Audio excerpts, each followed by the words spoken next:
लिए मेरे साथ दवाई खा के भी बहुत ज़्यादा मतलब जाती करता था। इतना मतलब हैवानियत का लिमिट क्रॉस कर दिया। कोई इंसान आप सुनिए जो दवाई खा के अपनी बीवी के साथ सोता है। एक रात को मेरे साथ बहुत गलत छेड़खानी कर रहा था। मैं तबीयत खराब थी, ठंड बुखार जाड़ बुखार, बहुत ज़्यादा कमज़ोर थी, बहुत बुखार आता था।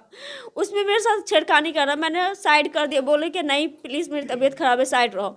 कि उस इंसान ने मेरे शरीर के अंदर से बच्चा गिरने का दवाई डाल दिया। मेरा बेटा का है यहाँ।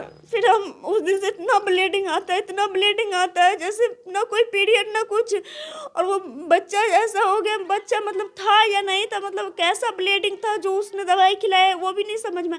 अब भगोड़ी दुल्हन आपने जरूर सुनी होगी, लेकिन कभी भगौड़ा पति आपने देखा है? दवाई खा के उसके बाद मेरे शरीर को काट के पूरा मतलब बर्बाद कर देता था। कहते हैं कि अगर कोई बिगड़ा हुआ इंसान है तो उसकी शादी करवा दीजिए, जिम्मेदारियां आएंगी तो वो खुद सुधर जाएगा। और अगर फिर भी ना सुधरे तो जब वो पिता बनता है तो उसके सर पर अपने बेटे के फ्यूचर, अपने बेटी का भविष्य को लेकर के चिंता जरूर आ जाती है। लेकिन आज एक ऐसे पिता के बारे में सुनाने जा रहा हूं, एक ऐसे पिता के बारे में बताने जा रहा हूं जो वाकई मायने में दरिंदा निकला, जिसने इस दुनिया में आने से पहले ही अपने बच्चे को भगवान के पास वापस भेज दिया, या फिर कहा जा सकता है कि अपने बेटे का कत्ल कर दिया। बाकी वो औरत हमारे साथ है जिसने अभी अभी अपना बच्चा खोया है, और अगर किसी दूसरे कारण से इन्होंने अपना बच्चा खोया होता तो इन्हें दुख नहीं होता, या कम दुख तो होना ही है, लाजमी सा बात है, कम दुख होता। लेकिन सबसे ताज्जुब की बात तो यह है कि इनके पति ने ही इनको गोली दे दिया, कोई टैबलेट दे दिया, जिसके वजह से इनका बच्चा इस दुनिया में नहीं आ पाया। वो नवजात बच्चा जो इनके कोख में पल रहा था वो बच्चा वहीं पर खत्म हो गया।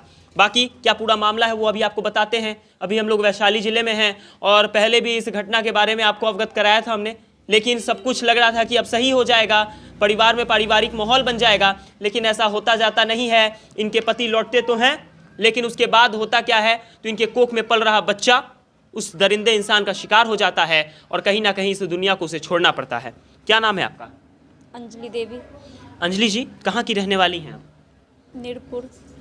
सुनने में आया कि आपने शादी की अपने पति से, सब कुछ आपका थोड़ा बहुत लड़ाई झगड़ा चल रहा था, बहुत सारा आपके बीच में वाद विवाद हुआ अपने पति से, लेकिन आखिरकार ऐसी क्या नौबत आ गई जिसकी वजह से आपके पति को अपने ही बच्चे को ख़त्म करना पड़ा, वो भी आपके ही गर्भ में?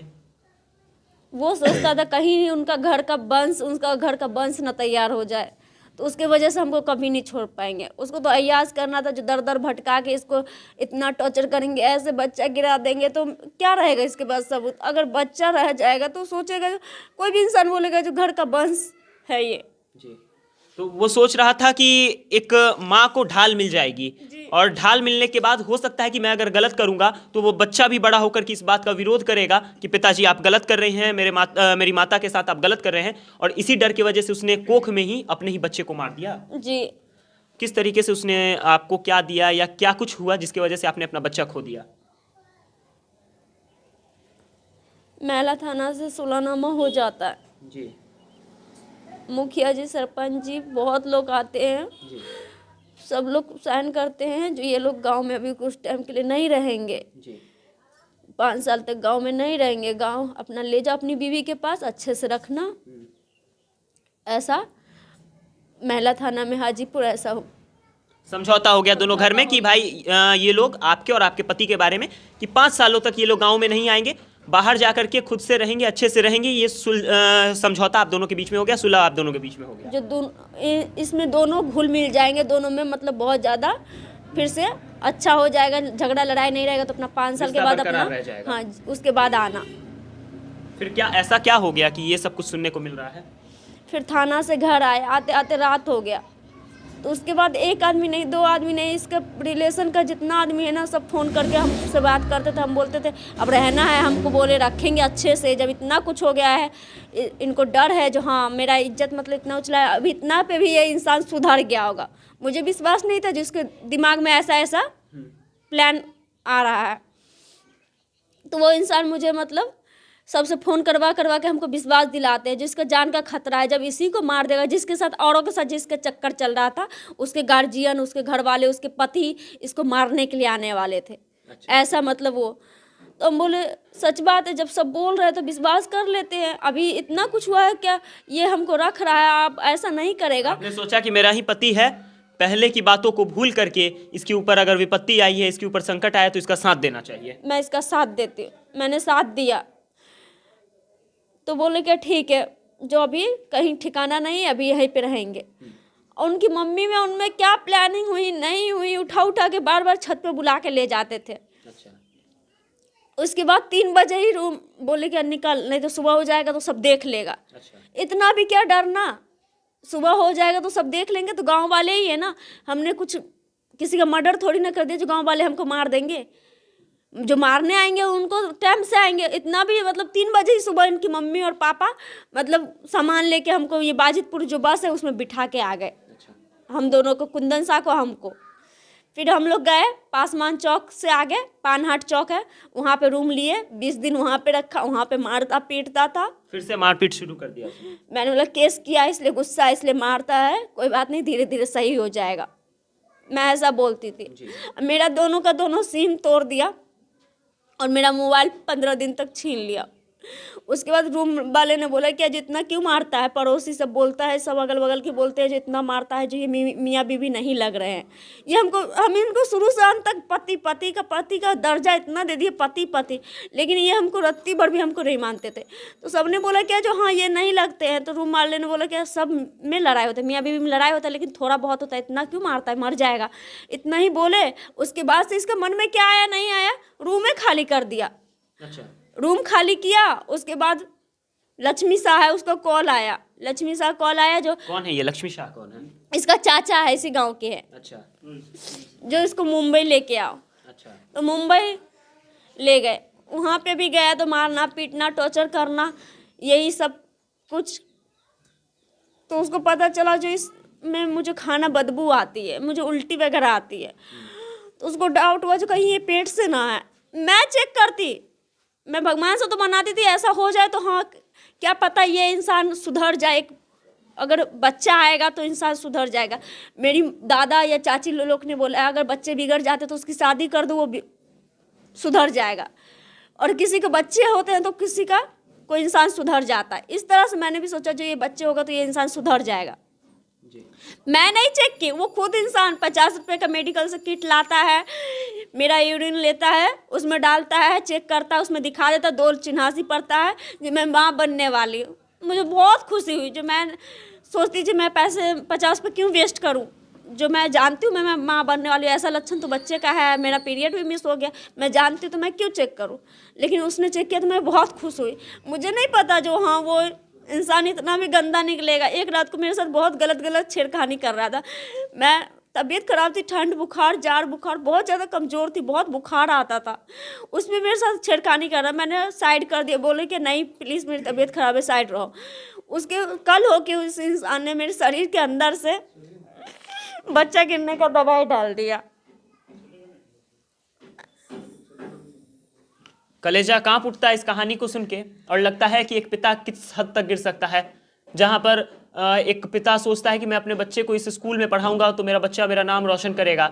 लेकिन एक ऐसा भी पिता है जो ये सोचता है कि अगर मेरा बच्चा इस दुनिया में आ जाएगा तो मैं और जुल्म नहीं कर पाऊंगा उसकी माँ पे, मैं अपनी पत्नी के ऊपर और भी ज़्यादा दबाव नहीं डाल पाऊंगा। और आखिरकार उसने इन्हें बच्चा गिराने का दवा दे दिया किसी प्रकार से, और आखिरकार ये अपने बच्चे को खो देती हैं। और ये कहानी यही नहीं रुकती है, ये अपने ससुराल फिर से लौटती हैं। वहाँ से वो भाग गया फिर दवा देने के बाद? नहीं, उसके बाद मैं हॉस्पिटल में भर्ती होती हूँ। अच्छा।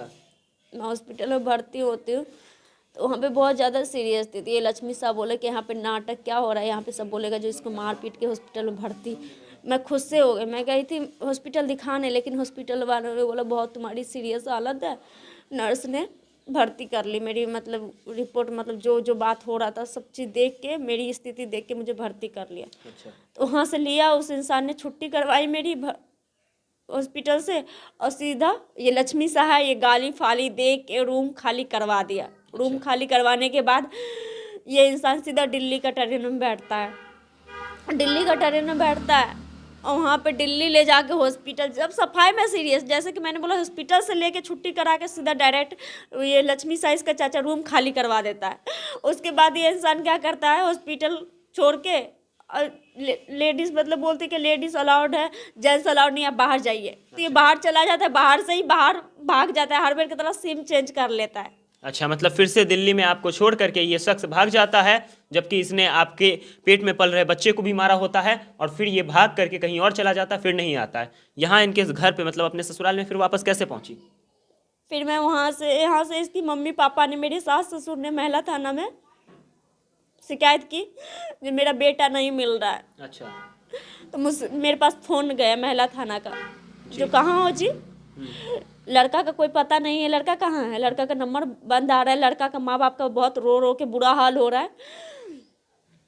वैसी की वैसी मेरे ऊपर मतलब लांछन लगाया जा रहा था, लगाया जा रहा इसने ही कहीं मरवा के तो नहीं फेंकवा दिया, ऐसा पूरा सीन बनाने का बिल्कुल बिल्कुल वैसा ही। तो इसीलिए मैं अपना इलाज उलाज सब छोड़ छाड़ के मैंने बोला नहीं मम्मी, मुझे, मेरी मम्मी भी दिल्ली में रहती है तो दूर रहती थी, वो हॉस्पिटल दूर था, तो मैंने बोला नहीं मम्मी, जो मुझे जाना ही पड़ेगा ना, तो मुझ पे ही केस मतलब वो लोग उल्टा ही करवाएंगे।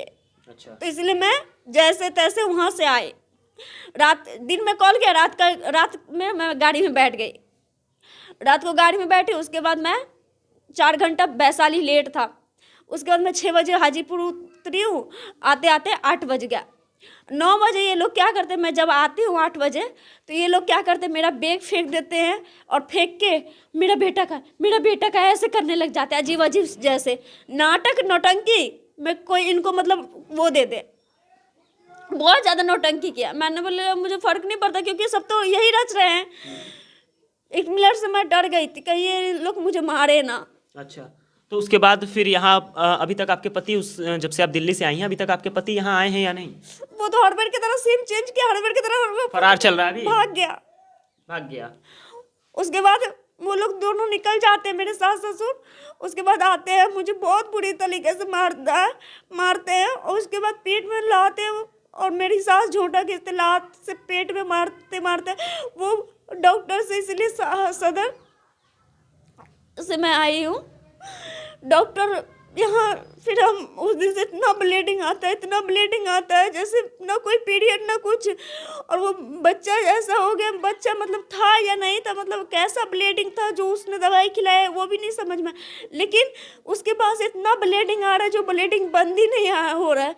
तो मैं पातेपुर हॉस्पिटल गई, सब हमको ले गए थे, मीडिया वाले सर ले गए थे, वहाँ मैं पातेपुर हॉस्पिटल गई, हॉस्पिटल से मुझे सदर अस्पताल रेफर कर दिए। अच्छा, ये मतलब ये कंडीशन आपकी हो गई थी जी, लाते से मार के मेरे पेट का बहुत बुरी तरीके से, पेट में मुझे लाते बहुत बुरी तरीके से मेरा सास ससुर मारे। अब देखिए इनकी कहानी। अब भगोड़ी दुल्हन आपने ज़रूर सुनी होगी, लेकिन कभी भगौड़ा पति आपने देखा है? यही पति है, और शायद लोग इसका मज़ा लेंगे, मस्करा लेंगे, लव मैटर देख करके इस वीडियो को देख रहे होंगे, लेकिन महिला सशक्तिकरण की बातें तो बहुत बड़ी बड़ी होती है। ज़मीनी हकीकत आपके सामने है। पूरे गांव में जो लोग इनकी मदद करते थे उन्हें भी धमकाया गया कि तुम लोगों को जात से निकाल दिया जाएगा, ऐसा कर दिया जाएगा, वैसा कर दिया जाएगा, और आखिरकार जो लोग इनका दाना पानी भी चला रहे थे, गरीब समझकर, लाचार समझ के इनका दाना पानी चला रहे थे, वो लोग भी अब इनसे मिलने से कतराते हैं। गाँव के मुखिया साहब भी धमका रहे थे। उन्हीं के डर से मुझे मतलब मेरे बच्चे को कोई खाना नहीं देते, उन्हीं के डर से कोई भी मतलब खाना या पानी या चाहे कोई डॉक्टर कुछ भी नहीं आते हैं, जो उन्होंने बोला है कि कोई नहीं जाएगा। मुखिया ने ये बात बोला है। और यहीं तक नहीं होता है, वो इंसान मुझे छोड़ने के लिए, मुझे उकसाने के लिए मेरे साथ दवाई खा के भी बहुत ज़्यादा मतलब जाती करता था, इतना मतलब हैवानियत का लिमिट क्रॉस कर दिया। कोई इंसान आप सुनिए जो दवाई खा के अपनी बीवी के साथ सोता है, दवाई खा के उसके बाद मेरे शरीर को काट काट के पूरा मतलब बर्बाद कर देता था। बहुत ये मुंबई ले गया, बहुत बुरा तरीका से मेरे पे क्या बीती है, मेरे पास पूरा अभी मोबाइल में सबूत है, पूरा शरीर को काट के खून निकाल देता था, पूरा बदन को, पूरा सीने को, पूरा हर एक जगह से दवाई खा के सोता था। बोलता था इससे भी ऐसा करूंगा ना तो तू मेरे पास टिकेगी नहीं। क्या बोले इनसे? जो चीज़ें घर की 4 दीवारियों में होनी चाहिए वो बाजार में सरेआम यूँ दिखाना पड़ रहा है, इन्हें बोलना पड़ रहा है, बोलने में शर्म आ रही है, दिन भर रोती रह रही हैं, और उसका कोई निष्कर्ष नहीं निकल रहा है। बाकी इस मामले पर न्याय होना चाहिए और होना ही चाहिए। गांव के मुखिया साहब से गुजारिश है कि कृपया करें इनके जगह पर अपना किसी को मान करके रख करके देखिए एक बार ज़रा क्या उस आपके ऊपर क्या गुजरती। बाकी क्या सोचते हैं इनके बारे में, अंजलि के बारे में, कमेंट सेक्शन में लिखना ना भूलिए।